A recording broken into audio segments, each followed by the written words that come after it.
Hello and welcome back to the Rugby Pod. I'm Andy Rowe. Big Jim and Goodey are with me as usual. We're going to have a look back at all the European semi-final action. We're going to be looking forward to Warren Gatland's British and Irish Lions squad announcement and throw a few predictions out there. Plus, we'll be chatting to a man who's surely going to be on the plane. Northampton and Wales fly half Dan Biggar is joining us. So settle in, enjoy, and make sure you're subscribed on Spotify if you haven't already.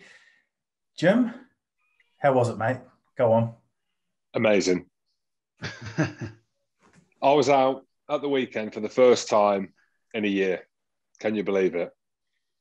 I went hard, Goody. I need you to set the scene. I don't need just I went hard. I need you to set the scene, starting off with when you're getting ready, when you're thinking, what am I going to look good in? And then you put on Ricky Gervais's fucking brown leather jacket. Absolutely shocking. Start there. Start at home. Did Beck make you wear it so that no women were looking at you going, geez, he's a good looking boy? Well, it was the polar opposite. I'm thinking statement, right? I'm thinking I'm going out.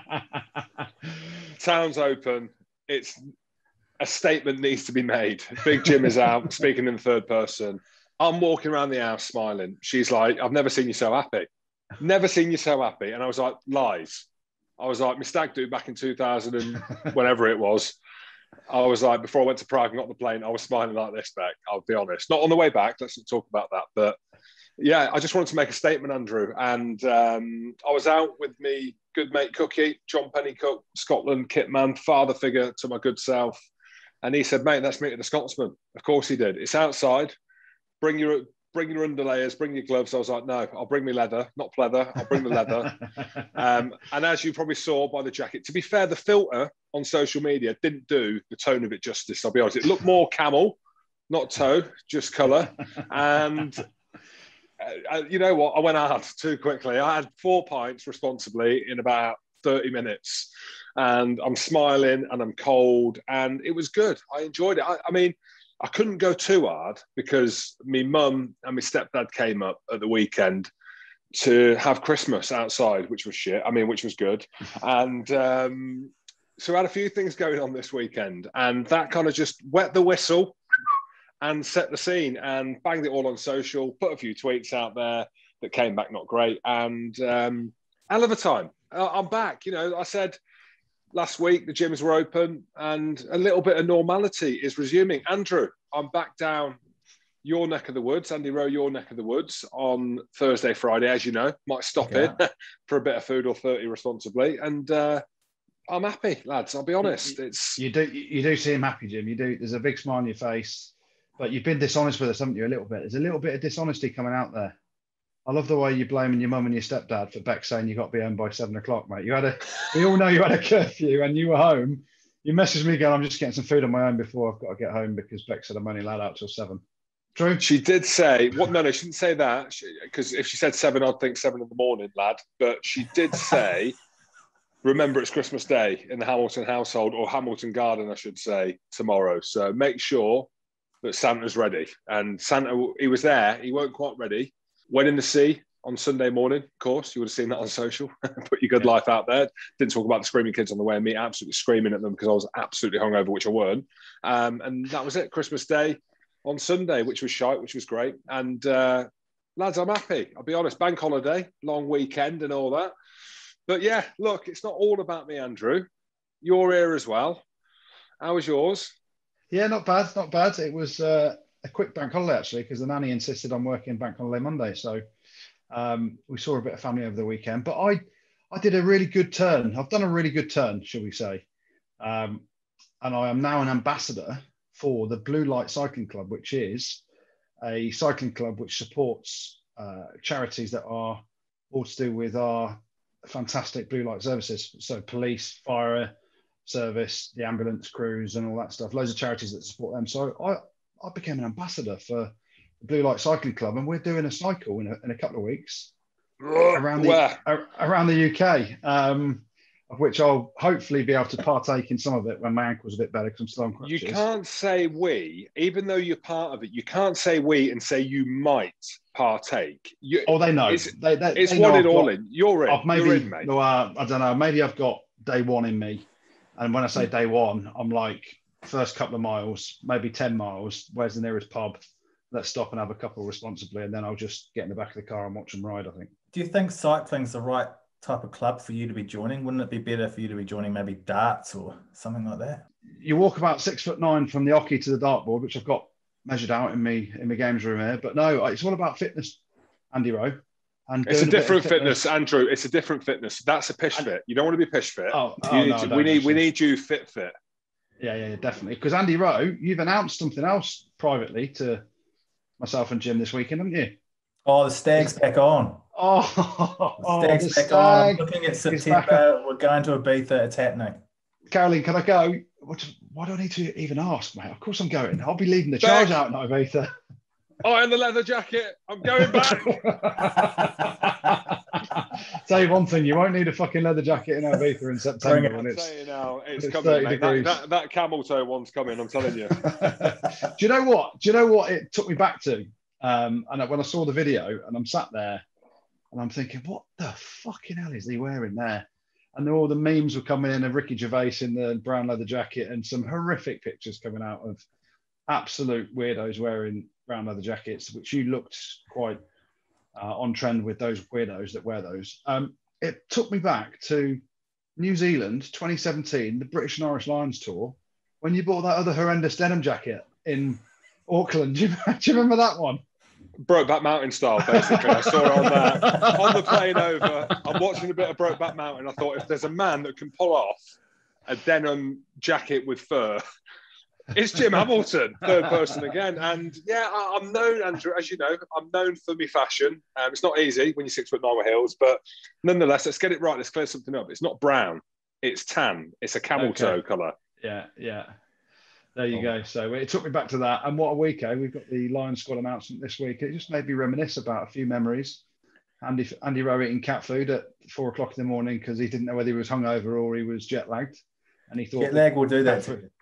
He thought the cat food was cereal, so he put a bit of milk in it as well. They're great times, aren't they? 4 years ago, that is, and we're still here. Still here doing this podcast. Meow. We should just finish. We're with Spotify, and we're massive now. We should say, let's just leave it at this. Life's getting back to normal. And how good was life? Not that life isn't good at home with the kids and homeschooling and not seeing your friends and not going out or going to Ibiza and not wearing your camel toe jacket. But life's getting back to normal. And we can't wait, pal. Slowly but surely. Well, we'll talk more about the Lions shortly, but let's have a look at the Champions Cup semi-finals. And we know the finals at Twickenham now, and Toulouse will be gunning for their 5th title. Bordeaux were always up against it, weren't they? I mean, what a game that was. If it wasn't for Anton Dupont, that would have been potentially one of the worst semi-finals to watch ever. Our dog. Just leave it at that.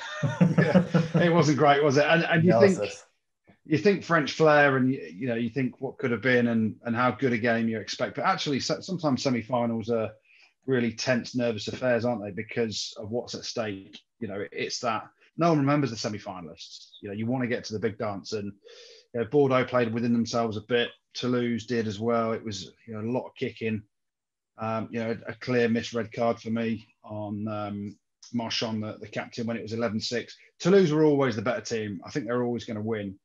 And Dupont obviously creates a bit of magic, to take the game away. But yeah, it wasn't a great spectacle. But who cares when you look back? If Toulouse win the trophy, no one remembers how they played in the semi-final. It's all about who won it. So they'll be delighted to get there. I think Bordeaux will be a bit frustrated with how they played, and they lacked a bit of attacking flair. And I don't want to say risk taking, but they didn't roll the dice really, did they?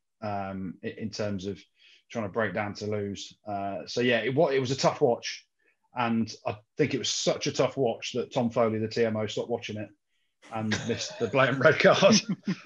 Marchand's flown in with his shoulder into the head, I think, of Boros, wasn't it? He sees the replay. It's a clear red. Arm tucked, boom, shoulder into the face before the poor kid didn't even have the ball. And it may have changed the game, but we'll never know, because I think Tom Foley had fallen asleep as well because it was that bad a game. La Rochelle into their first European Cup final. Was it just a case of them beating Leinster physically, or was there a bit more to it than that?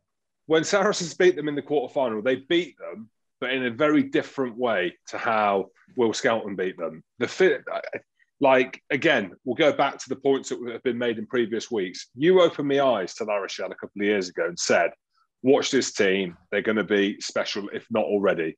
And again, with probably not doing my job right, in terms of taking it seriously. And you look how they've developed under John O'Gibbs, Ronan O'Gara, some of the signings that they've got, some of the Kiwi influence that they've got, signing Big Willie, Little Willie Skelton. And they were unplayable in that second half against Leinster. Unplayable. It's like, if you're reviewing that as Leinster, what do you say? You'd be like, well, how do I stop Will Skelton? How do I stop Bugger Eater? Bugger Eat. Bugger Eater. Like, what do you do with the physicality that they brought? It was unplayable. And if we thought that the final would be a foregone conclusion, La Rochelle, I've got something to say about that. But weird that John O'Gibbs is leaving to go to, well, maybe not, because Clermont are obviously a massive team as well. But, you think if they win Europe and the story that they've been on from where they've come from, La Rochelle, then, all right, John O'Gibbs, you can see why he might go to Clermont. But, they're so close to being the real deal consistently, it seems, with the squad that they've built. But, yeah, massively impressed. We'll talk about the Lions after, but last shot window for some players in that Leinster team to potentially make a Lions tour. And I thought some of their big players, and we've never said this before because they always do rock up, I thought James Ryan was poor. I'll be honest. I've got to say it. In terms of, we thought he was a shoo-in. Now, we'll talk about it. I'm unsure after he got Big Willie, Little Willie at the weekend. Off the back of that. How big is Big Willie, Little Willie? You played with him. You must have seen him in all his glory, both in his kit and out of his kit. Well, his feet are massive. Let's just leave it at that. His feet are that big, right, that my size, I had Adidas when I was at Sarries. I got them off George Cruz. My size 15 Adidas boot would fit into his size 19 or 20. So my foot with my boot on would fit in size. My boot with my foot in would fit inside his Asics boot. That's how big his feet are. He was like 19 is crazy, isn't it? Or 20. Yeah, it's like me going to the pub. Like, I'm rocking up, however, and delivering, right? In the camel toe. Delivering. Now, regardless of whatever, come wind, rain, or shine, that Big Jim's rocking up and he's delivering. It's like Will Skelton. He could be hungover. He could be ill. He could have half a leg. The game is so easy for him. Being that big and that powerful and that fit, how easy, you see these clips of kids at school, right? And you've got the big kid, just give it to the big kid, or you see Billy Vanapola sat at school and he's 10 times bigger than his mates. Give the ball to Billy. Genuinely, that's what it is like for Will Skelton when he plays rugby. It must be so easy. I was looking at the team at the weekend. I thought they've got proper French quality in terms of, some of the worldie players that play in the French national team. So obviously Dulin, Aldry as well, Winnie Antonio, who's part of the system there as well and playing in the French team. But they're mixed in with some real quality foreign imports as well. Bottier, I could talk about it all day, even though, how hard he's literally looked like his ankle has snapped it off and he gets up and plays on. Then eventually he does go off. But, when you've got Bottier, Raymond Rule as well, I think it's been a really good signing for them. The halfbacks, Kerr Barlow and Ohio West. Ohio West, I've kind of questioned a bit around his game control, but he was wonderful at the weekend. And it's probably, I built a career at Leicester on playing off behind the biggest pack possible then and playing behind Sir Jim Hamilton. And I was probably looked better than I actually was because the pack were always going forward. So it is a bit easier in that respect. But, Victor Vito at number 8, World Cup winner. They've got absolute French quality mixed in with some world-class foreign players as well. And then you look at the coaches and you mentioned John O'Gibbs there, who is going back to Clermont. But Ronan O'Gara, the experience that he's had from Munster, then he goes to the Crusaders. And you marry that all up and you look at their work rate in defence. It's all very well saying they're a massive team, give it all their big boys, give it to Bottier, give it to Will Skelton, they'll blitz teams. But at some point, you're going to have big periods of the game when you're not going to have the ball. And then you see the desire of that French team, the desire of that La Rochelle team in defence when they're all working ridiculously hard for each other. That is born out of, I'm not being anti-French here, but that's born out of some quality foreigners coming into the mix and bringing, the likes of O'Gara, who was part of the defence at the Crusaders, bringing those that mindset and that understanding and knowledge to a French team full of talent, full of monsters. You know, I'm sat there watching the game going, can you imagine when they do contact and it's literally full on in training, and you've got, do you reckon they put Weenie Antonio on one team and Will Skelton on the other just to try and balance out some weight? I'd just be going, I'm on Will's team. I don't care what the teams are. I just want to go next to, just so I don't have to tackle him. And then I thought of you, Jim. I thought, at Saracens, did you ever do full bore? And, you know, I know Crusoe would have had a bad back, so you'd have been in the mix. And then Marrow would probably not have trained as well because he's away with England. Were you having to go full on against Will Skelton? And what'd you do? I genuinely think he's told to, like, tone it down a bit. Tone it down a bit.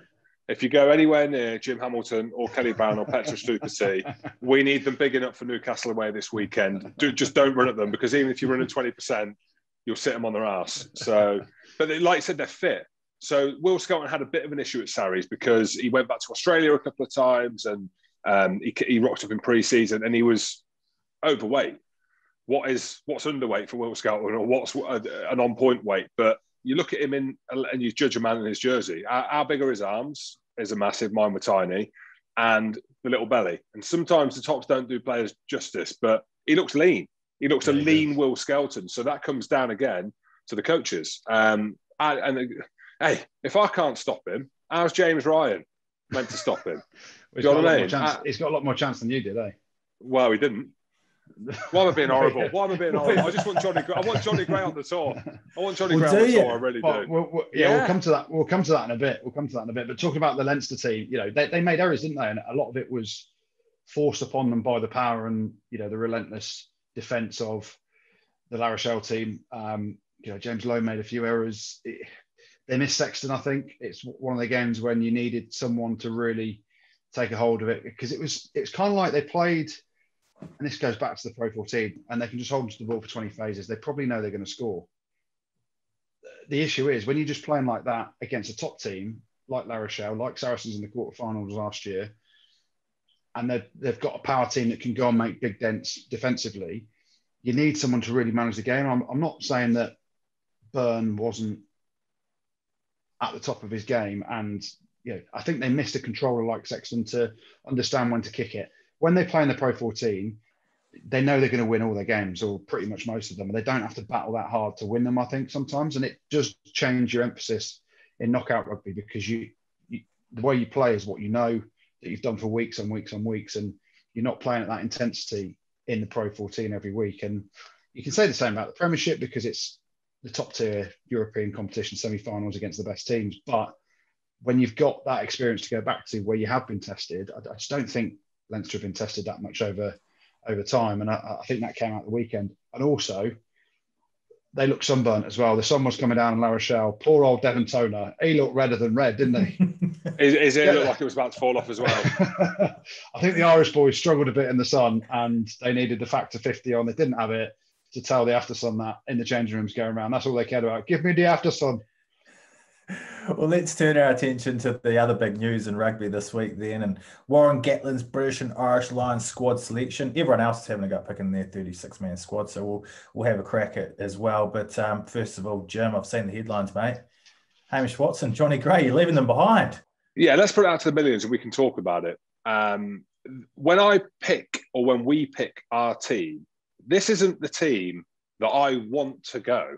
This is the team and the squad that I think will go. I'm an expert, lads, right? So that's the route that we're going down. So we'll put on record, I want Johnny Gray to go. He still might go, because you've been horrible to James Ryan and say he weren't good enough for the weekend, Andrew. But I think that was you, my friend. I'll put my name to it. I'll put my name to it. And I think Hamish Watson will go. So the Times made an error.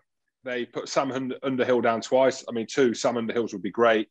The headline was, Jim Hamilton, I wouldn't take Johnny Gray. That wasn't true. I would take Johnny Gray, but I don't think he'd go. So let's clear that up and let's get into it. Everyone's talking about it. It's getting a bit boring now, but we've got to hit the millions with what they want to know and what the experts are. And Andrew, have you gone down the route of who you want to go or who you think they're going to go?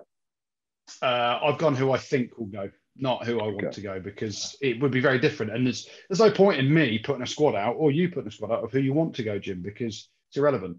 You're not a selector. our opinions, do they matter? They matter in my household when there's no one else in the house, because that's the only time I get to validate an opinion of mine in my own household. Not that I'll get shouted down by all the girls in my house, but it's all about Gats and who he thinks he's going to pick. So he's picking a squad of 36, of which I've gone 20 forwards and 16 backs. And it's always interesting, the split, isn't it, of what people think, of how you dissect with an open cloth, whether it's clean or dirty, with skid marks or no skid marks. A squad of 36. I've gone 20 forwards and 16 backs. What about you? Andrew, I've got no idea what my split is, mate. I've just gone for the biggest names. But let's just clear this up. You say that we don't have an influence. I beg to differ. I genuinely think Gats is listening to this, my friend, my mentor, and he's listening to this and he's thinking, before we pick the squad, let's listen to the guys on the rugby pod and just see if we can pick up just the guys who are 50-50, and we'll go with what they say. Let's see. Yeah, maybe. All right, so Jim, you start with the forwards, and Goodey, you point out which ones you disagree on.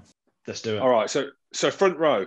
Now, we will speed through, but I went with Wyn Jones, obviously the Welsh loosehead, and I said that he's going to be a starting loosehead, and everyone was like, sending me emojis. To you. So I've got Wyn Jones. Joe Marler, he's not really a bolter. Some people, or a belter, we might be a belter, but some people are saying that he's a bolter. He's not really. He didn't want to go in the Six Nations, but I think he'll get picked because there isn't much to choose from. Rory Sutherland's injured, I hear. Well, I'm going to disagree with Marler, Jim, and the only reason being, and I think this might be a fairly logical argument, on playing terms, I think he should definitely go. But he's openly said he didn't want to be part of the Six Nations because he couldn't handle the bubble and didn't want to be away from his family. We're talking about going to South Africa for 8 weeks and being in Jersey for 2 weeks in a bubble away from your family. So that's why I haven't picked him, because if you're Warren Gatland, you phone him up saying, "Oh, mate, do you fancy this bubble or not?" And I get it, it's a tough one, but I think if it's touch and go, that's why I've got Mako Vunipola. How bad? I didn't even think of Mako Vunipola. How bad is that of me? Why being horrible? There's too many names. That's the thing. There's too many names. Jamie George. Now, I'm not sure that Jamie George is cemented on. I'll be honest. I don't know why I'm being horrible, but that's just IMO. Luke Cowan-Dickie, brilliant, powerful, need a bit of that. Ken Owens. Yeah. Now, I think it could be between Ken Owens and George Turner, but Ken Owens, experienced Welsh. We love the Welsh, they love us. Or love me. Ken Owens is going. For me, I think Kelleher, if he'd have had a big game at the weekend, he might have had a sniff instead of Jamie George potentially. But yeah, mate, Ken Owens is definitely going. He's one of Warren Gatland's favourite players. There we go. Well, you've told me, and I'll speak to Warren and see if that is true. Ty Furlong, of course. 100%. Xander Ferguson, however you want to call it, but I know it's Xander Ferguson. Mate, quality player, all-rounder. I would say he is up there with my next pick in the front row of Andrew Porter. So I think Xander's great over ball. You need to take some Scotland players, and I think he's definitely in. So I've gone for Ty Furlong, Carl Sinclair, and Thomas Francis. So my two differing picks to you are Carl Sinclair and Thomas Francis. Yeah, because I went for Andrew Porter. So we will see. Look, it's just opinion, Andrew. So I'm doing the forwards. I'm the expert, mate. So we'll see. You are. Second rows. Now, you know, if I don't know my second rows, then who bloody does? Alan Wyn-Jones, I think there's a general consensus across the board now that he's going to be captain. Although I'm still hearing whispers that Marrow's in with a shout. But again, we'll speak to Gats after this and see what he's thinking. Marrow, obviously. Now, I've changed one of my locks. Ooh. And you could argue, I have, after the weekend. And more because me and Stephen Ferris were chatting on Friday when Leicester were playing Ulster, and Ian Henderson has been out injured and now he's back. I'm putting Ian Henderson in there instead of James Ryan because my other lock is Ty Burn. No, really? Yeah. Okay, so I've gone James Ryan instead of Henderson. Henderson went on the last... Yeah, go on. Yeah, my four are Alan Wyn-Jones, Marrow, James Ryan and Ty Burn. Because on the second... Like, James Ryan's an out-and-out lock. Not that Ian Henderson isn't, but Ian Henderson last time, I think, went as a 6/back row. You know, Laws as well can do the same. Marrow can do the same. Ty Burn can obviously do the same. But does that open up an extra back row? Because could you take Ty Burn as a 6? Well, who knows? It's up for debate. But if you're talking about right here, right now, what I think are the 4 best locks. I don't. You know what? I'm easily manipulated as well. So if you told me one thing, I'll believe you, and I'll probably change my mind. Let's just stick with them 4 in the second row. Back row. So still no Johnny Gray. Why are you being horrible? Why are you being horrible, Jim? Look, I saw some stats at the weekend. Now, on Johnny Gray, his work rate is phenomenal, as we know. His ruck count, his tackle, his carries, and there's a question around his kind of effectiveness in terms of meters made or his physicality in the collisions. I've done a bit of digging, looked at some stats at the weekend. So Alan Wynne-Jones misses more tackles, gives away more penalties. But in the collisions that he is involved in, the tackles especially, he makes a lot more dominant tackles. Now, I thought before this, stupidly, I don't know, naively thought that Alan Wynne-Jones shouldn't go. Now, when I look at the makeup of these locks, I think he's the 4th best lock that I've chosen. But off the back of digging into some of them stats, the physicality that he still possesses around the tackle and these areas that you're going to need to around South Africa, you know, he warrants his place. But Johnny Gray, who do you leave out? That's the thing. I wouldn't be surprised if he goes. Yeah, big question from me to you then. As a second row, as a 69 cap international with 3 victories, all over tier 3 nations, tier 2 nations, whatever. Can Marrow and Alan Wynne-Jones play together? And can they both run a line out? Who would call the line outs? Because you need someone. One of them needs to be absolute line out normals. Who would it be if they were to play together? Well, this is the issue. Wales is line out shy. Let's be honest. It always has been. And Alan Wynne-Jones has been in the middle of that. Maro Itoje would call the line out. So simple as that. He's been coached. He's been mentored by the best. So simple answer. Back row, Hamish Watson. I think that it would have been close between him and Sam Simmonds. They played very similar. I won't be surprised if Sam Simmonds goes, but I've picked Hamish Watson because he's amazing. Tom Curry, physicality, as we know, in the tackle. Talupe Faletau has rocked up in the Six Nations. He was standout. Great for him. Justin Tipperick, Gats loves him. Clean as a whistle, effective. Yeah, he's just unbelievable. Sam Underhill. No, you don't think? At the weekend, there was parts that he played well, but I just think that he suits the way that you. Let me say the back row. You can mix them in. Sam Underhill plays the way that you need to play against South Africa, all out physicality, stop them dead in their tracks. Not many people can do that. Curry can, and I think Underhill can as well.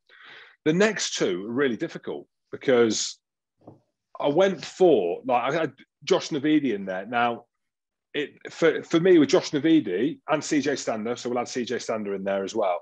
I wouldn't have picked Josh Navidi if Ty Burn was a 6. And then you put a Johnny Gray in there as well. So it's a tough one. They weren't, you know what, the names weren't rolling off the tongue, I'll be honest, in the back row. I thought they would be, but I think it's more difficult because the only out-and-out ball carrier in that, in terms of in the tight, is Faletau. Obviously, Watson carries, but a little bit out wider. And there's loads of talk about Billy Vunipola not going. So maybe there is an argument for Sam Simmonds, Andrew. Yes. Well, I've gone Justin Tipperick, Curry, Hamish Watson, Toby Faletau, Sam Simmonds, Josh Navidi, and Josh van der Fleer. Didn't you have Conan the Barbarians on in there before? I thought about Conan the Barbarian, Jack Conan. But physicality at the weekend was not there. Van der Fleer played well. So it was touch and go between those 2. So I'm going Van der Fleer. Right, Goodey, do you want to do the same with the backs? You name the backs, and Jim, you can disagree or let us know which ones you disagree on.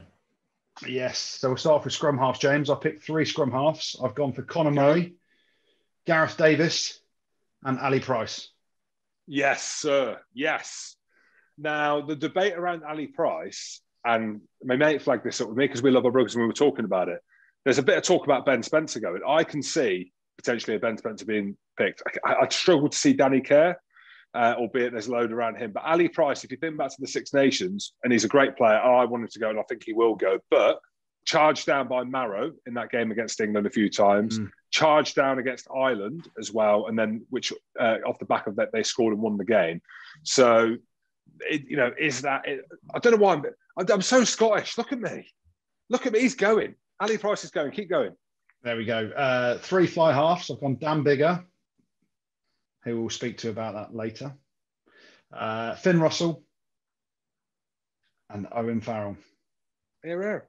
Sexton. Yeah, I've not picked Sexton. The concussion thing, and it's a serious issue. If you're squeezing if you're squeezing 4 fly halves into 3 slots, which you are, someone might miss out. And I just think because I've gone 16 backs, you can only really go 3 fly halves, and you consider Owen Farrell a fly half. I know he will cover centre as well. But yeah, Sexton because of injuries, really. So far you've got 2 Scots. Yes, and it doesn't end there, James. Oh, does not end there. Centres: Jonathan Davis, Robbie Henshaw, Gary Ringrose, and Henry Slade. No Chris Harris. No Chris Harris, I'm afraid. No, I like Harris. Good mates from playing with him at Newcastle, and I understand it. I hear it, but I just think Slade. I've just got more of a man crush on Slade, to be honest. Well, even though the extra boys say his breath is horrific. If you're going on looks, I'd pick him as well. Like I would, but it's a ridiculous statement. But you've got to pick more than 2 Scots so far, because I know you're going to pick 2 probably in the next set that you talk about, or maybe, I don't know. I don't know your squad is, but I picked a 9 or 10. I've not picked a centre, although Sam Johnson was a close one, as well as Chris Harris. But yeah. Well, I picked Harris instead of Ringrose, which is ridiculous because I'm just easily manipulated. I'm happy to go either way here. And then back 3, I've gone Stuart Hogg, obviously, Anthony Watson, Josh Adams, Lewis Rees-Zammit, Liam Williams, and Duhan van der Merwe. So there's another Scot for you, Jim. There's a South African Scot for you, Jim. Well, yeah, South African Scot. It'll be interesting to see if they pick Duhan van der Merwe. Test match animal. Yeah,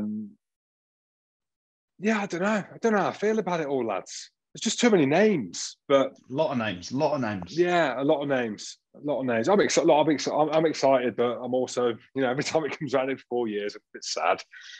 Right, well, 29 out of 36, not far away, guys. 29 the same characters. Experts, aren't we? Well, we'll see when Warren Gatland names his squad. I'm hearing that there could be.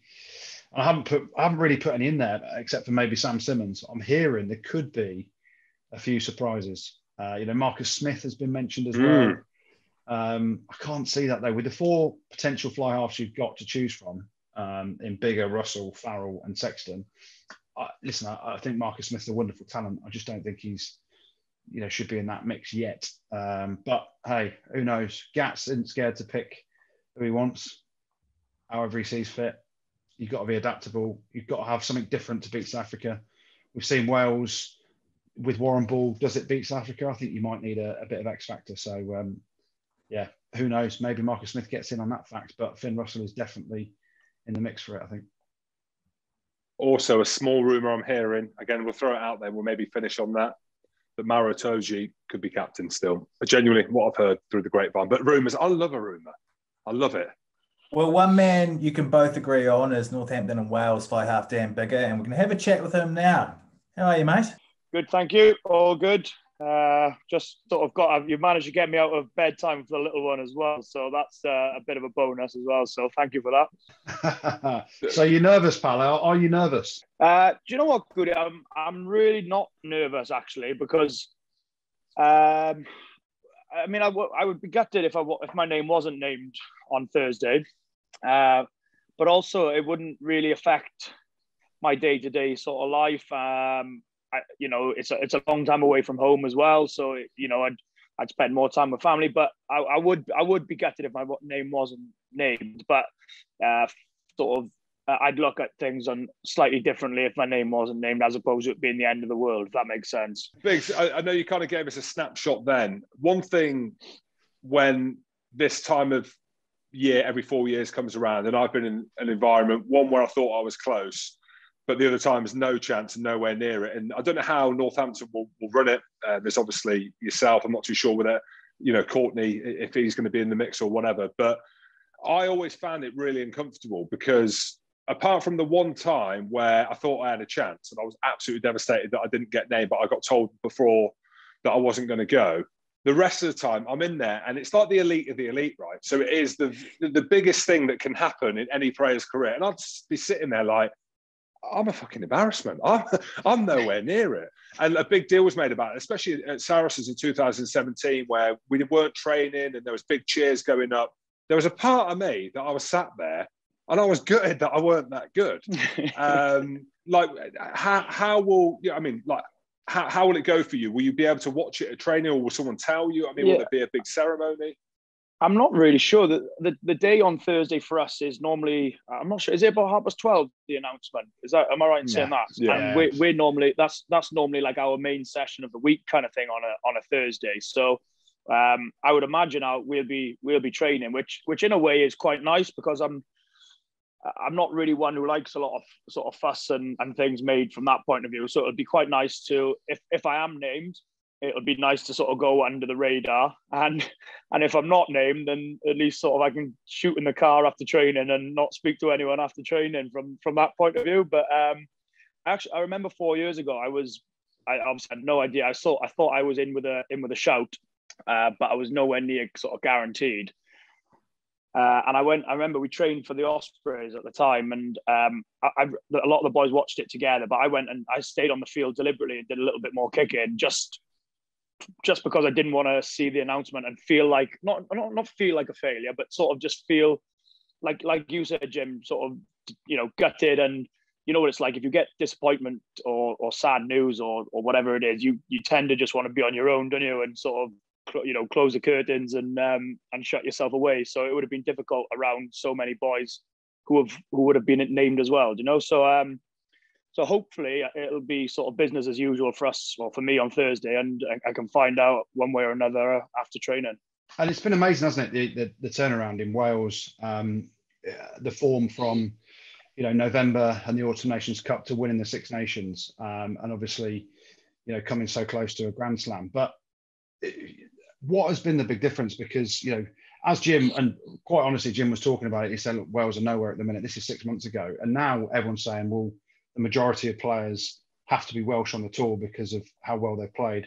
There's been a huge turnaround, hasn't there? What's been the instigator to that? I think as much, again, like we were way off it in the autumn in terms of probably individually, collectively, sort of everything. But I do think that the autumn was used as a real sort of experiment, sort of finding out a lot about different combinations, different line-out callers, different sort of half-back combinations, different back three players, bringing, capping a lot of new players in that autumn. And I think we got to the Six Nations, and I think we just thought, well, this now, we use the autumn as an almost like an experiment and a trial sort of thing. And for us to be able to name our best team sort of for whatever 5 weekends on the bounce, I think it was a big thing for us, Goodey, to be honest, because I think that what it's like as well. If there's so much chopping and changing, you can't build any momentum, and it's really difficult to really sort of get a flow and play some positive rugby. But I think we got told from day one that we were going to be naming our strongest team pretty much for the whole 5 weeks, also for the 5 games, sorry. And I think that just gave a lot of lads who were playing a lot of confidence, knowing that, as long as we pick up some results, then you're going to be playing, and you can relax and not worry about making a few errors because it's, you're going to be dropped, or we're going to bring someone in next week. And I think the management deserve a huge amount of credit for that, because it would have been really easy when, I'm sure you've both been around, management and teams where if the results aren't quite going the way you want, everything seems to turn in on itself, and the pressure comes on, and you can feel the pressure and the stress on the coaches. Whereas what the coaches and the management did really well was just allowed us still to enjoy it, made the environment and the bubble that we were in really enjoyable and relaxed. Didn't sort of translate to everything being uptight and us not being able to relax and unwind. And I think they deserve a huge amount of credit for that. For then, and obviously, you win your first game in the Six Nations, it's a bit of a snowball effect. Whereas you lose your first game, you're under a ton of pressure, and it probably builds a bit more then. And the man leading the charge, Dan, is Alan Wynne-Jones, and I think all bets are closed now on who the captain's going to be. And just a few kind of lines and words on him, really, because I'll be honest, like, your wife might have told you that I wrote him off a year ago. Embarrassingly, I wrote me. You just write people off left, right, and centre, don't you? I do. It's the easy thing to do. It seems like the cheap thing to do and the easy thing to do. But I kind of do say it how it is. But he's another guy, not just on what he's done previously. We're talking about going forward. We're talking about a Lions tour in South Africa, the world champions again. And you look into, you need a captain to be able to front up. And now Alan Wynne-Jones has gone from, not just me, a lot of people saying, is he good enough to be playing for Wales still? To captaining Wales to, the Six Nations, and then now being the front runner for the Lions tour to South Africa again. I mean, the bloke's a phenomenon, clearly. But, I mean, do you see him being front runner as well as captain? Yeah, you'd think so. There's a few candidates, isn't there? But you'd have to probably say that he's, the experience, the history and the jersey he's got, and mainly, like you said, Jim, the way he's playing, I think that's the biggest thing. And loads of people are like, whenever I asked about Alan Wynne and what's he like as an inspirational leader, what's he like as a captain, and for that's obviously important. And I know it's a big thing that the media like to sort of play on how influential he is and how much of a leader he is. But for me, what's more impressive for me is, to get 150 international caps, his form has had to be good for that long. And for me, that's what I'm impressed more with, is that he's performing well enough to still be picked, because you've seen how, in terms of if you're not performing well, it doesn't matter who your name is, or certainly in the Gats era, it didn't matter who your name was, you were gone if you weren't deemed good enough. So for me, I just think it's just more inspiring seeing that he's still going at the age he's at, in terms of the amount of games under his belt. He's still got that energy and drive and hunger and just his performance. Because if he was playing like a wet rag every week, then he'd lose that respect, or he'd lose that sort of that aura about him from players. Oh, you do. Yeah, you do. You do. Once you start playing like that, trust me, you do, mate. People start looking at you differently. But yeah, so for me, that's more impressive. And I know loads of people, and I'm not. He's obviously an unbelievable captain and everything. But I think the biggest respect that myself and a lot of players that have played with him is just that his longevity and his form to be able to keep being picked for so long is for me is more impressive than perhaps any other trait that he's got. You mentioned about how special it is. It's almost like that old romance of how you find out. It is really exciting. Mentioned we've been in changing rooms and teams where they talk about the selection. One of the other things is the kind of narrative that has been built with how professional the game is now, and is there still a place for the British and Irish Lions in modern day professional rugby? And I think that question's been answered, just by the answers that you've given, but anyone that you speak to. But I think off the back of 97, when the lads went down there and won that historic tour, and then in 2009, where they managed to win that third test match, but more so recently, the one in New Zealand, where they managed to get the draw, and it was one of the most phenomenal tournaments. How big a deal is it becoming a British and Irish Lions? So when that announcement happens, and you've played some monumental games. I know you've not won a World Cup, but even when you speak to lads who've won a World Cup, Delalio, Dawson, yes, it's special, but they say that the British and Irish Lions is the pinnacle. Is that how you feel? Yeah, 100%, Jim.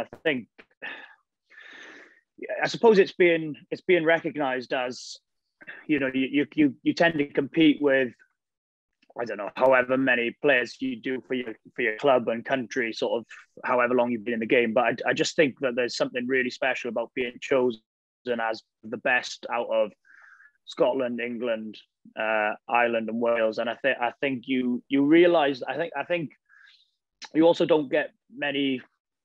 You don't get given it, sort of thing, as well. You've certainly got to earn it, and there's so much quality in those four teams that if you get your name selected ahead of anybody else in those teams, then you're doing pretty well. So, and it's just really special, really, as well. Like when we went on tour in 2017, it was obviously I remember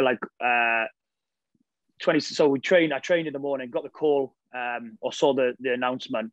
And I came home and all my mates sort of came up to my house in the afternoon. I think we had a beer at 3 o'clock in the afternoon on a training day, sort of thing. Lads. Yeah, lads.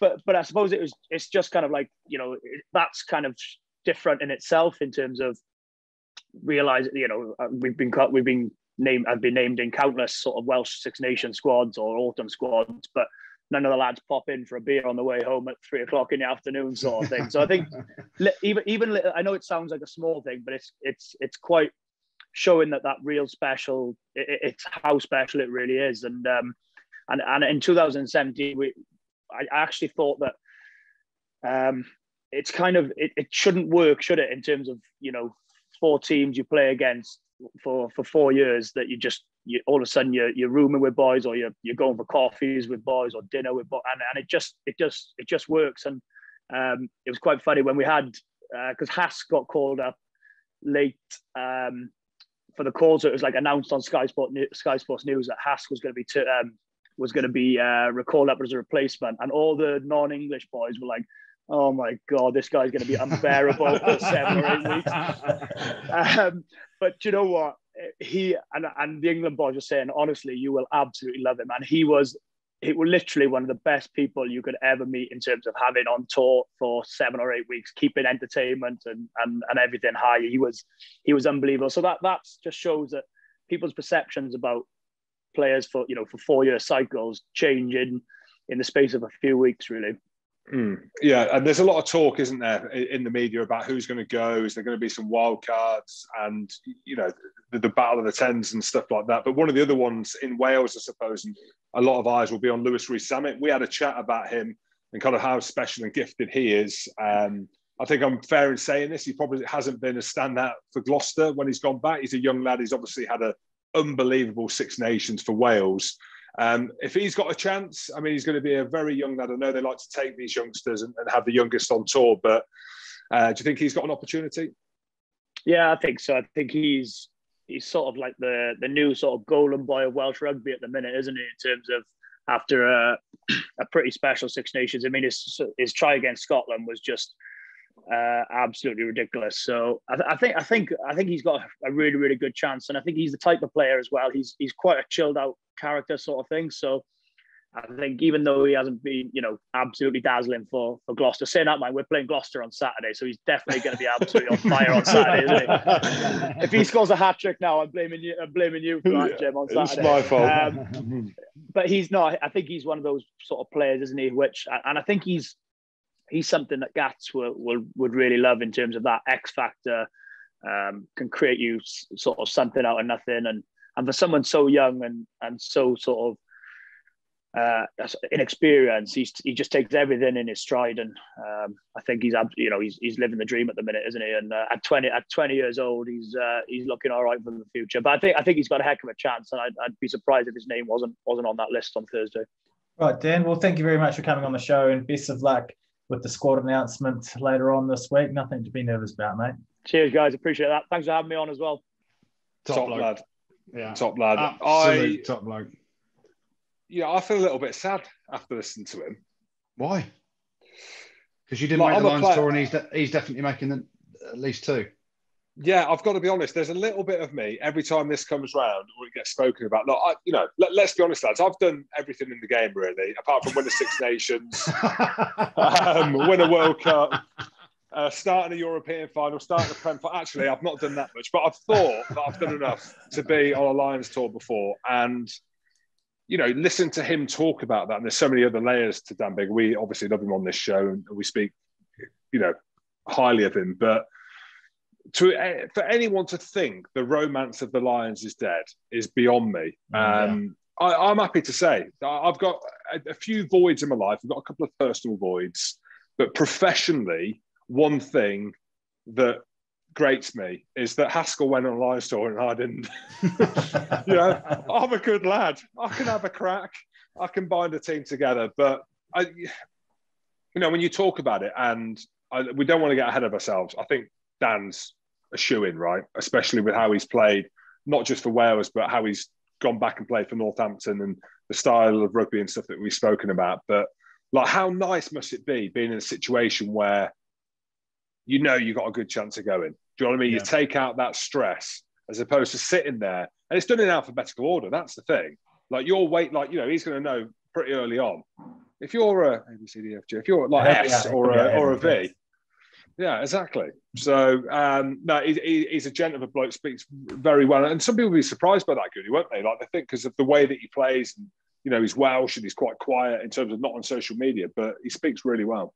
Yeah, mate, he's the ultimate competitor on the field. You see him, and sometimes, you know, you see his arms going up because he desperately wants to win. And I'm sure within any squad he's at, you know, be it Northampton or Wales, he's the most competitive out of the whole squad. And you can see that spills over. But, you know, you want that from your 10 to be an ultimate winner. And, you know, I'm sure whatever he does do at the end of his career, Jim, you're trying to write off his career already. So, you know, what are you going to do next? I'm sure he'll finish. He'll go on the Lions tour. He's got many years left in him, but whatever he does choose to do, you know, be it a bit of coaching and a bit of punditry, he'll be a huge success at.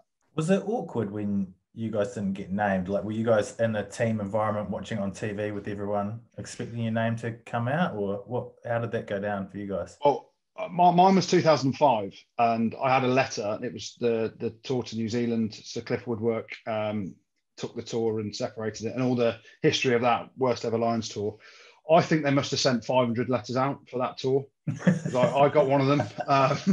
But I remember, I'll never forget, actually, I remember we played Sale on the Saturday at Leicester before the squad was being announced. The squad was being announced on the Monday. And we played Sale, and I played it exceptionally well, even if I do say so myself. Got an intercept, ran one in from about 50. Played quite well. For me, I was like, geez, I played pretty well. How am I in the mix? I'll never know. Jordan Murphy comes up to me after the game. He's like, mate, you've just played your way onto the Lions tour. I was like, really, mate? Do you think so? And I'd gone from, mate, I've got no chance, but I've got a letter, to Jordan Murphy telling me, one of my best mates telling me, mate, you're on the trip. You just played yourself into it. So on the Monday, I'm listening to it, and I listened to it on the radio because I was in the car. I can't remember where I was driving, but I listened to it on the radio, and they went alphabetical order, and my name did not come out. And I think back, and I think, you know, I'd have loved to have been a Lion, and it'd have been amazing. But I look back to that Lions tour in 2005, and some players hardly played again because it was so bad because of Sir Cliff Woodwork. So, yeah, devastated I wasn't a Lion, but mate, my career could have ended because I'd have been probably the worst Lion ever had I made that tour in 2005. My one in 2013, and again, has it been 4 years since we spoke about it? But I'm happy to talk about it again. Friend of the show, Graham Wiggsvilly, so Graham Roundtree, off the back of a 2013 sensational Six Nations for myself, I got 2 man of the matches. I had one, but we'll double it. So I got 2. Took the Ireland line out to the cleaners. I stood at the front of the line out just screaming, get it in, get it in, get it in, get it in, get it in. And then Rory Best overthrew about 6 of them and we won that game.